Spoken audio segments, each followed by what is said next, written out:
Hello દોસ્તો, આપણે આજે પપૈયામાં ઘણું બધું ઘાસ થઈ ગયું છે એટલે રોટાવેટર મારે તમને હમણાં બતાવો. તો ખેતર થોડું દૂર છે, આ જોઈ શકો આટલું મોટું ઘાસ થઈ ગયું છે પપૈયામાં એટલે હમણાં નાના રોટાવેટરથી મારે છે. રોટાવેટર આ બાજુથી આ જો આવી રીતના મારે છે. જો એ નાના પપૈયા પણ વાયા છે એટલે ઘણું બધું ઘાસ થઈ ગયું છે.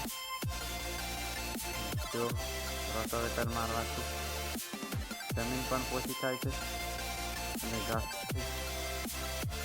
પણ થઈ જાય છે પપૈયા અને તમને નાના પપૈયા પણ બનાવું.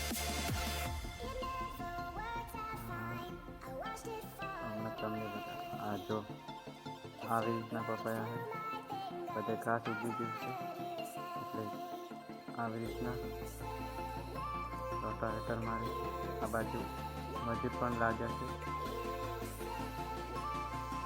રોટાવેટર મારે રહી જાય મજૂર લે છે.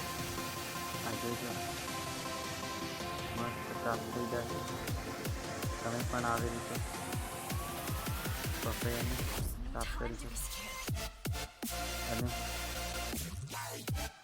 એકદમ મસ્ત. આ જો પપૈયા હજી નાના છે, એના પછી તમને વિડીયો પણ બતાવીશ કે કેવી સાફ કરી એ રોટાવેટર મારીને